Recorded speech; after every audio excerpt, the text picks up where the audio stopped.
chest now tonight. If you want to help, just be at your desk. Now, don't say anything when I come in. Just be there.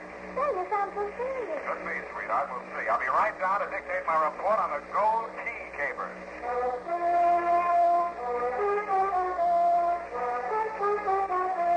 Now, with Howard Duff starring as Spayed, Wild Root brings to the air the greatest private detective of them all in The Adventures of Sam Spayed.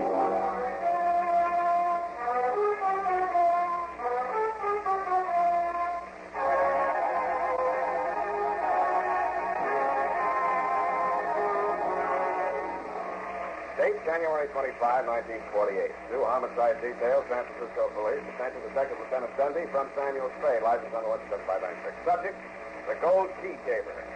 Dear Dundee, it started as these things usually do in my office when Effie Perrine, a doll of my other drawer, eased in, closed the door behind her, and leaned against it. There's a girl outside. A client or a client? Her name is Wanda Farr. Has she come a long way to see me? I don't think she's sitting here. I know, sweetheart. You never do. Sure, and... Okay. Will you please come in, Miss Farr? right here, Miss Farr. You're so kind, Mr. Spayed. I can see I've come to the right place. Yes, okay. That'll be all, Mr. And now then, what can I do for you, Miss Farr? Well, I haven't a great deal of money. I've brought a little cash with me. Would 300 be enough for you? I won't haggle with you, Miss Farr. Thanks. Now, what's the story that goes with it? How much do you know about a man named Johnny? About as much as the police know. You know more? I'm afraid I don't even know that much. I didn't even know what he was until one evening 3 years ago. That was the last time I saw him. The police came and arrested me. I was deeply shocked. But I thought I should stand by him. As I remember, the rap was 3 to 5 years breaking and entering. Yes, I promised to wait for him. But you couldn't quite make it. Well, in a way, you're perfectly right. When I heard he was coming out of prison, I just can't think. As you thought of leaving town? Oh, it wouldn't make any difference. He'd find me wherever I went. Can't say that I blame him. What's so funny? You're afraid of me, aren't you? No, not dangerous. Not yet. Are you always saying so? Never. That depends. Oh. Yeah. On how many other staffs you've handled, like this county for thieves, and how many other staffs have helped you get out from under. Really? There must be some other type of detective. Okay, here's your money. Well, I won't go. You can't turn me away like this. After all those things I told you. Something. You haven't any right to... When I put my trust in you... That's a lousy act, too. Sit down. Well, I can't. Now, let's have it. What do you want me to do? Well, he's arriving in San Francisco this afternoon. He'll come to my apartment pretty soon. He said he would. I haven't been seeing him or even answering his letter. That by itself is enough to make him kill him, man. Oh, if you knew, Johnny. Well, I don't. You said you didn't until the cops came in. But I didn't. I didn't know he was in the mob. I just thought he was a gambler like anybody. And then about his violence. Whenever he was angry, he just goes crazy. I wanted to shoot him long before I set him up. Then I was going to write and then tell him in prison. But then I was afraid he'd break out and make things worse for himself. But now... Now, you've really got to think. Yes, but I can't. I'm afraid. And you want me to hold a gun on him while you give him the air. Oh, you say it like that. Making me think. But I just can't go back there. I can't. I just knew that you were sorry and trustworthy. And I feel safe. For how long? Look. Look, let's say something for after dinner, shall we? I was wrong. You're not afraid. You're not afraid of anything. What's the address? 1234 Van Ness, apartment 21. What time do you do it? If bus gets in, I'll see.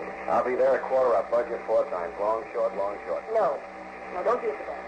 I don't want to make any mistake. Here, take this. Set yourself in. Gold key to Johnny. Forever.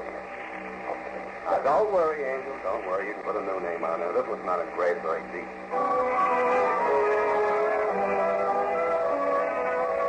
After she'd gone, a heavy fragrance clung to everything she touched. The chair she sat in, my glass with her lipstick on it for $300, even the gold key. I rubbed it up against my coat sleeve. The name didn't come off. It only shone brighter. I threw it across the room just to see if it would bounce. It did. And when I walked over to pick it up, there were two keys, or at least one and a half. The gold shank had been hollowed out, and the key that fitted inside it was wrong again, Dundee. Not a glass key, a brass key with a number on it, 322, nothing else. I wondered if Johnny Batiste had been living a double life, or at least one and a half. I was still wondering when I slipped the brass key back into its hiding place and used the gold one to unlock the door of Wanda's apartment. The room was full of her perfume, but she wasn't there. Johnny Batiste was. He was cleaning the prison dirt out of his fingernails with a shiny new spring blade knife. Get that key. What for? You're in. Where's Wanda? She changed her mind. She don't want to see you. Who changed it for? I did. I told her she shouldn't ought to marry into the wrong set. So give me that key and blow. Where is she, in here? I told you to blow. She don't want to see you. You don't mix me yourself. You're stir happy. Listen, Spade. I didn't rot in that Spade hotel 3 years to get pushed around. Why do you think I took that rap? You took it for her. You're crazy. She was through with you before you went up. I just go on talking like that. Go on. I'll cut you. I'll cut you real bad, copper. Sick, Johnny. I don't want to hurt you, so don't try. Good night, Johnny. Go on. Copper, go. Oh. The first thing you ought to learn about civilian life, Johnny, is don't jump somebody until you know what it's all about. What did she tell you? Oh, forget it. You'll get this cheaper than I did. But she's 3 years older. So am I. Listen, Johnny, here's my card. If there's any way I can help you, let me know, will you? I mean it. You got a heart. They gave me $50 and they pushed me out the gates, but I dropped it in a poker game down at 6th and Mission. Right off the bus. Sucker. Johnny Batiste. You need some dough, Johnny? No, nothing that ain't mine. Hey, that key is mine. My name's on it. They couldn't do nothing to me if I hopped that, could they? Not even 10 or 15. That's solid gold. It'll give me a place to flop until I get my feet under me again. Yeah, like you say, your name's on it. Here, take it. You can have your knife, too. Good, all right, guy. I'm sorry for them things I said. Hey, wait a minute. Where's Wanda? I don't know. I haven't seen her. And I don't want to see her. So long, sucker.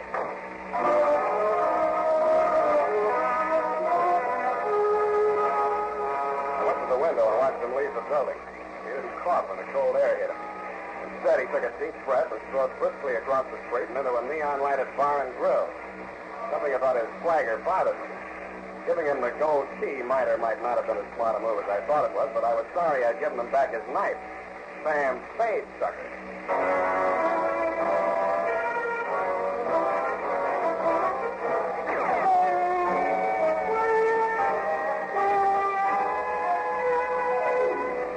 About here, Dundee, I decided to start acting like a detective for a change. I took a chance on Johnny Batiste being thirsty enough after 3 years to keep his elbow crooked at the bar long enough for me to frisk Wanda's apartment. I didn't think I'd find her body there, but I did. I deduced that it was in the clothes closet from the feeble cries and puffings I heard as I walked into the bedroom.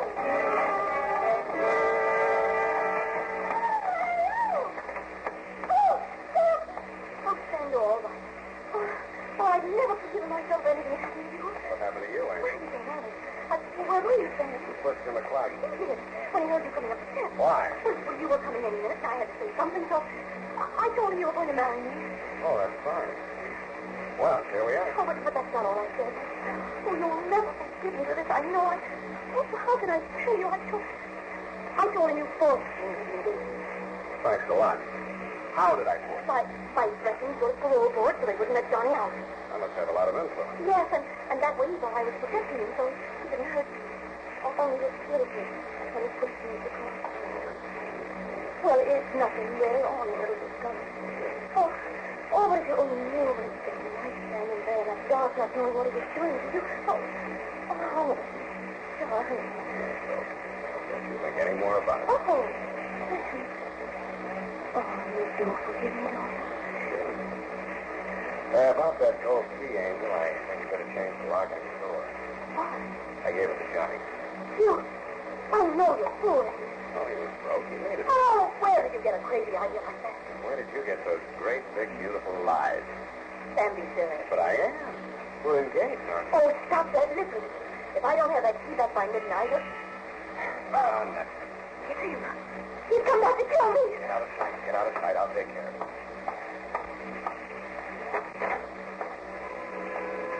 There were two of them. Neither one was Johnny Batiste. They brushed past me and entered the room without a word and stood there with their faces hanging out. While we were giving each other the silent treatment, I sized them up. The larger size I recognized from newspaper pictures. He was a big sand and gravel man, and rumor had it that a stretch of paving outside the town contained the bodies of 18 other sand and gravel men who had bid against him for the contract and stumbled into a rock crusher. Name? Mike Malloy. The musician with him put his viola case down on the sofa and opened it up. No. This is the man, Nathan. My dad's what he's doing here. Why don't you sit down and finish that comic book I bought for you? Okay, rock crusher. It's said, I told Miss Farr to hire you. Had any trouble? Not yet. Good. I brought along my bodyguard here just in case. Where is Miss Farr? I sent her to the movies. Why, of course. You see Johnny Batiste? Yeah, he dropped in. He didn't make any trouble? No. Was he supposed to? There's no point in our talking in circles, Mr. Spade. Johnny Batiste used to work for me. Mabel was here with one of his men. What's his name? Right for him. You see? Things have changed. Johnny isn't the man he used to be. But I've always taken care of those certainly loyally. I thought we weren't talking in circles. Believe me, Mr. Spade, I ultimately want to save Johnny from himself. Is he threatening to jump into one of your rock crushes? Watch that boy. He's got a sense of humor. I'm sorry I failed to see it. I was misinformed about you, Mr. Spade. I was led to believe that you were the man to help my fiancé and myself out of this embarrassing situation. Your fiancé? Wanda? Miss Fox? Yes? Yes, it's fiancé. I'll be absolutely frank with you, Spade. I had hoped by bringing you and Johnny Batiste together under circumstances that you might be forced to kill him. In self-defense, of course. My apologies. Go on. It would have been the merciful way out for Johnny, and it would have saved many lives. I know Johnny Batiste. He will try to get back on top. He'll stop at nothing.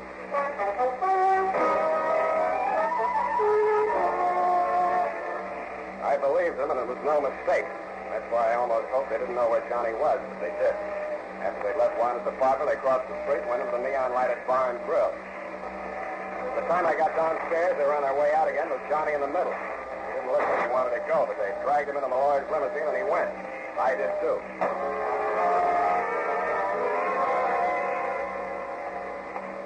The trail ended on the Embarcadero at the Harbor View Hotel. By the time I got into the lobby, Johnny and his two guards had disappeared up a ratty-looking flight of stairs. I started up after them, but then I stopped cold.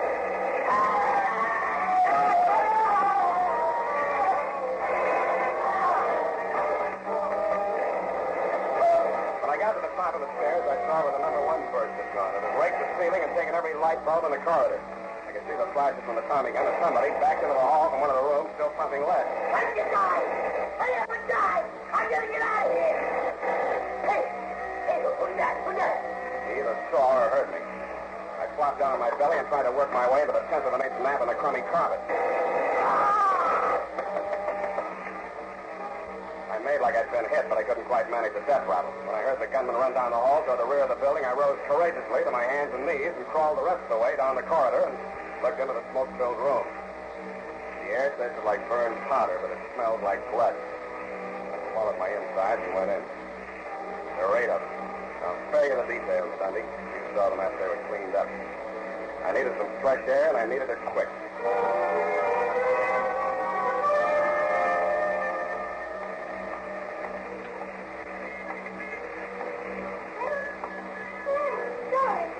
Huh? Over here in the hall. Sam, what's the matter with you? Sick. Oh, poor darling. What was that place, Sam? Why were you there? Why were you? Oh, you poor baby. I came after you. Shut up. I want some answers. I don't want explanations. I don't want excuses. And if I catch you using what you know you do to me to snake your way out of this one, I'll... What have I done to you tonight? First Johnny, then Mike, and now you. You're starting again. It's the last time. Sam, I'm sorry. What do you want to know? Are you in love with Johnny? But I told you no. Mike Malloy? No. You gonna marry Malloy? What was in that room? 8 dead men. What else? A lot of blood and powder smoke. Now ask me if I'm going to marry Malloy. Okay, that's all I wanted to know. I'll see you later, Angel.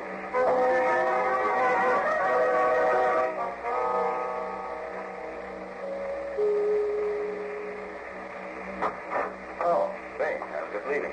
Come back later. You're not leaving, and I'm not coming back later. Get back in the room. Now, listen here, Spade. I hired you as a bodyguard for my fiancée, Miss Barr. What do you come off pushing your way in here with a gun like this? I can have your license revoked so fast to make your head swim. Help yourself. I'm a little sick of this business. Spade, I warn you, stay out of this. What's that? You know Johnny the Geek.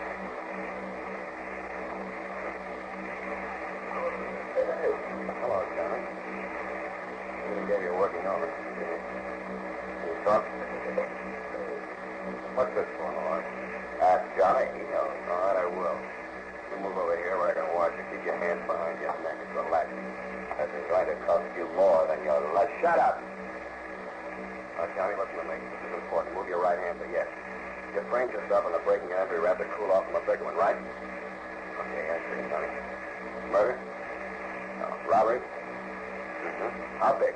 5,000, 50, 500,000. That payroll job. Bakersfield, December 1944. That right, Johnny? Now, if I go through with this farce, I can give it to you. If you think it'll do you any good, I promise you it won't. Johnny got himself set up on that 3 to 5 year rap, partly for the reason you say, and partly because he didn't want to deal with the rest of the boys. He cooked up this transparent scheme of his, this gold key, that hotel room to throw us off the track. They could think the loot was hidden there. You sure it isn't? Positive. I bought that hotel and ripped it to pieces, room by room. So you cooked up a couple of pretty crude schemes of your own to sweat it out of Johnny. First, you thought you could goad him into killing me. When that didn't work, you had your boy Naples knock off the opposition boys into the peace mob so you could hold a whole massacre over his head. Who do you think you could settle that story to? I think I'll start with you. Save your laughs until you feel better, Johnny. Don't get chunky. Yeah, I know it's me. I'll talk to him in the other room.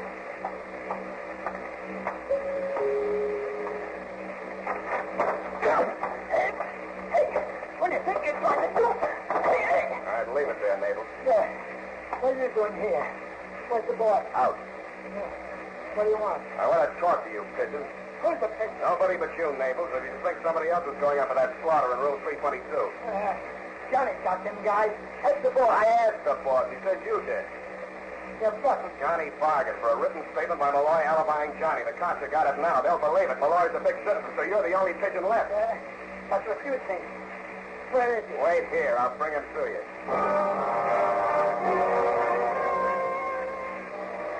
I left Naples standing there in the vestibule waiting for Malloy. Then I hoisted Johnny out of my back and left Malloy waiting for Naples. He went out the back way. I rang for the freight elevator and watched the floor indicator moving around. I believe it was between 6 and 7 when I heard a familiar sound from the Malloy apartment.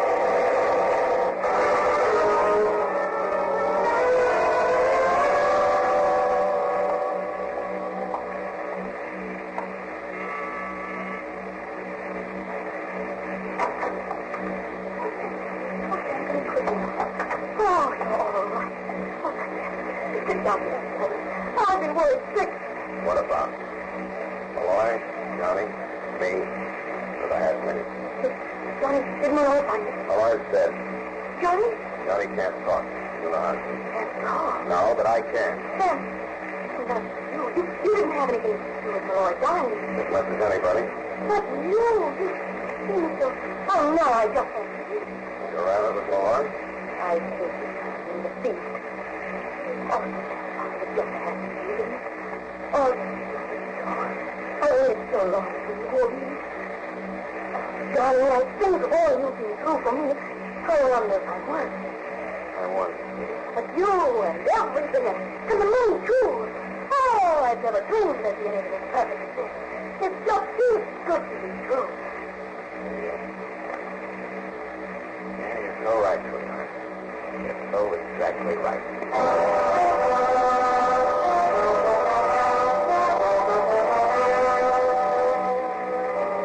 I didn't tell her I didn't have the heart. We talked some more and toasted some marshmallows. Well, anyway, what I'm getting at, Sunday, is this. Some jerk from the DA's office informs me that you want her for questioning as an accessory before the fact. In my opinion, this angle of the case requires more personal research, and with all modesty, I think that I am the man for the job and will be as long as you think I have the 500 grand. And if I do have it, Lieutenant, watch out for your bag. Curious, and it will go. Oh. What? Yes, sir. Well, have you? Have I what, Eddie? The $500,000? Oh, heavens to Betsy, how can you be so calm about it? Pipe that up, sweetheart. Search every nook and cranny for treasury hawkshaws, and I'll give you a full account. Private, of course.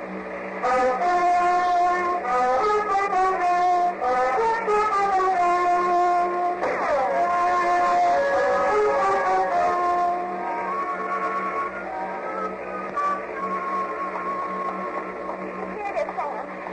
Oh, this is a mess, and it's all your fault. I'm just a mess of nerves worrying about that money. How can we explain it to Mother and Mr. Belcher at the bank? Hey, Mr. Baxter. And besides, Sam, it's not ours, and I don't think we should keep it. And if that girl loves you, just for your money. Worry no more, my sweet. Effie, can you see the ticket? You're giving it back already? Oh, of course you would. Well, never have. Yes, we did. Where is it, Sam? Listen, my dear, and you can hear. There never was any 500 grand as far as Johnny Baptiste. He didn't have anything to do with that robbery. He invented the whole caper, including the Hocus Pocus about the gold key. Now you ask me why? Why? To keep... Thanks a lot. To keep himself out of Malloy's rock crushing, you see. Well, he was resting safely for 3 years in San Quentin. Malloy was driving himself crazy, following that gold key and trying to dig up $500,000 that wasn't even there. He figured by the time he got out, Malloy would be crazy enough to overplay his hand. And he was right. What's left of it? Well, Sam, if you ask me, it wasn't the gold key that drove Malloy crazy. Oh? Well, if I get it out there, it's not my place to advise you, Sam. You know what I mean. Good night, Sam. Good night, Mother.